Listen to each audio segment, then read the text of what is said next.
domanda che faccio io a voi. E la domanda è: mettiamo che dobbiate comprare una berlina da usare tutti i giorni, quindi comoda, spaziosa, adatta all'onesto padre di famiglia, ma anche divertente, bella e rispettata da tutti su strada. Quanto influirebbe in tal caso una carriera sportiva nella scelta di questa berlina? Mi spiego meglio: entrando in concessionario, vedendo 3 berline di 3 marchi diversi che hanno corso una contro l'altra, scegliereste quella che ha vinto o una delle 2 che hanno perso? Già nei primi anni 60 era chiaro che nessuno volesse girare in strada con una perdente. Lo capirono in Ford quando affidarono la loro cortina alle cure degli uomini Lotus, che la stravolsero rendendola un'arma da guerra. Da bruttina e antisesso divenne automaticamente affascinante quando in pista prese a schiaffi mezzo mondo, grazie a Colin Chapman. Nello stesso periodo, Alfa Romeo aveva progettato e presentato la berlina tecnologicamente più avanzata del mondo, che era la Giulia. Quando la Lotus nel 63 si aggiudicò il record sul giro a Monza, Alfa Romeo disse: fermi un attimo. Dal desiderio di competere nella categoria Gran Turismo nasce una delle automobili più iconiche della storia dell'automobilismo mondiale, la Giulia Super T.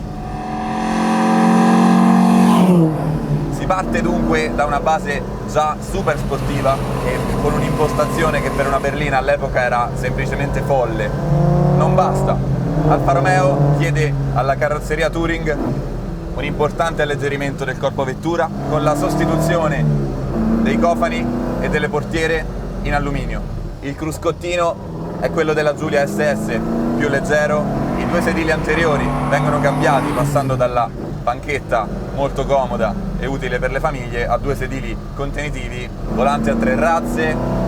La cloche viene eliminata in favore di un cambio ad H sul pavimento, vetri in plexiglass, ma soprattutto il motore e l'impianto frenante, che è la modifica più importante, passando dai tamburi a 4 dischi Dunlop, che per l'epoca era fantascienza. In effetti la frenata ancora oggi, pur non servo assistita, è comunque potente ed è comunque affidabile. Il motore, dicevo, non è più quello della Giulia, ma è un 1600 direttamente preso in prestito dalla Giulietta Sprint Speciale, quindi dalla SS.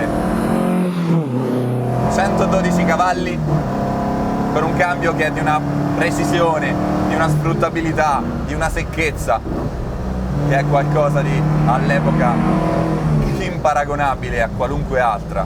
Non solo a livello di ingranaggi, a livello di sincronizzazione, ma anche la modulabilità di tutti i componenti che servono durante la cambiata, quindi a partire dalla pedaliera, l'ergonomia, il posizionamento. Tante auto d'epoca ti fanno pagare l'esperienza di guida, che è comunque spettacolare magari, ma anche molto faticosa, anche molto impegnativa, e questo dà un genere di soddisfazione.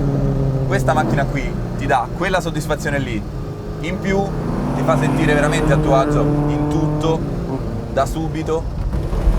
Cioè chiunque è abituato a guidare auto sportive, su questa si sente a casa, perché non sembra una macchina del 63,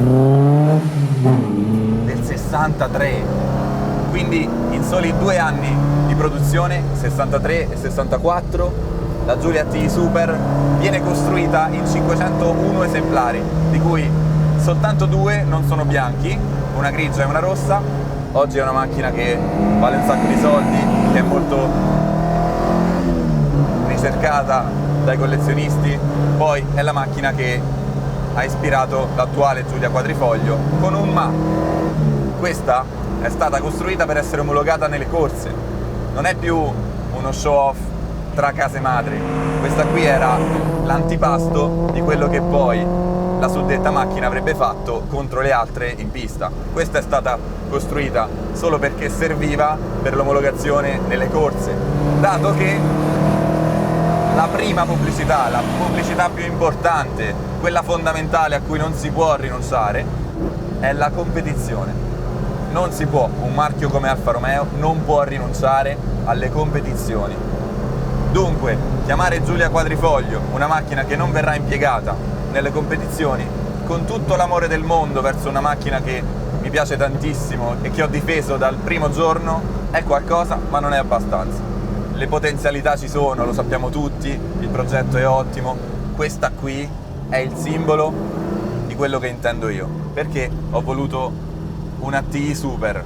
Perché questa fu la prima macchina con la quale Alfa Romeo vinceva la domenica e vendeva il lunedì. Così si fa. Cosa successe? Quando fu pronta non aveva ancora la categoria giusta nella quale competere, quindi dovette competere nella categoria superiore, andando a scontrarsi anche con macchine tipo Ferrari 250 GTO, Jaguar, Porsche.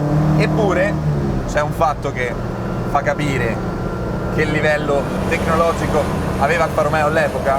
Si piazzò al Tour de France subito dopo le 250 GTO, stiamo parlando della dea in terra dell'automobilismo, ma prima di Jaguar, al quinto posto assoluto, da una categoria molto inferiore, un 1600. Quindi immaginate di entrare in un concessionario Alfa Romeo nel 64, trovare questa e il venditore vi dice: questa qui è giusto quella che è arrivata dietro le 250 GTO al Tour de France.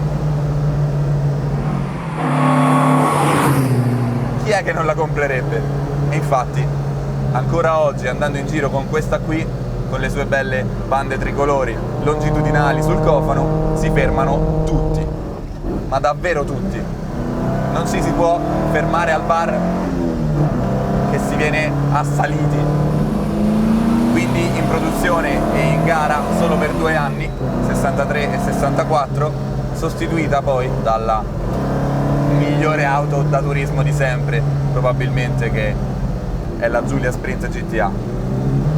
Tante belle chiacchiere per farvi entrare nell'ottica, ma quello che importa davvero è che si guida in modo meraviglioso.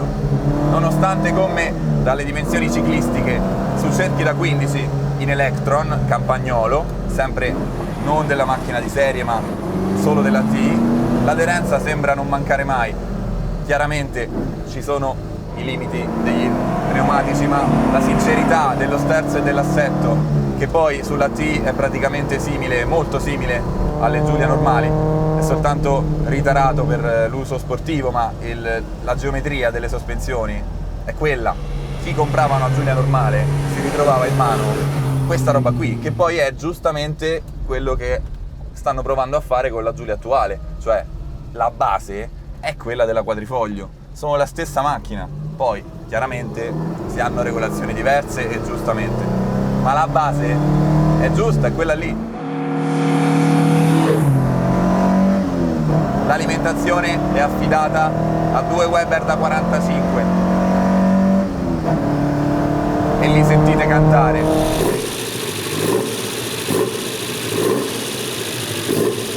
Non c'è nulla al mondo come una cambiata con un motore a carburatori, quando aspira dentro e butta fuori e respira la miscela di aria e benzina.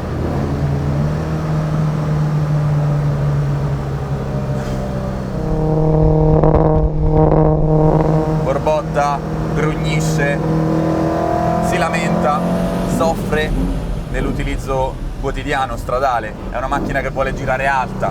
Superata la metà del contagiri c'è il paradiso, e adesso ve lo faccio anche sentire.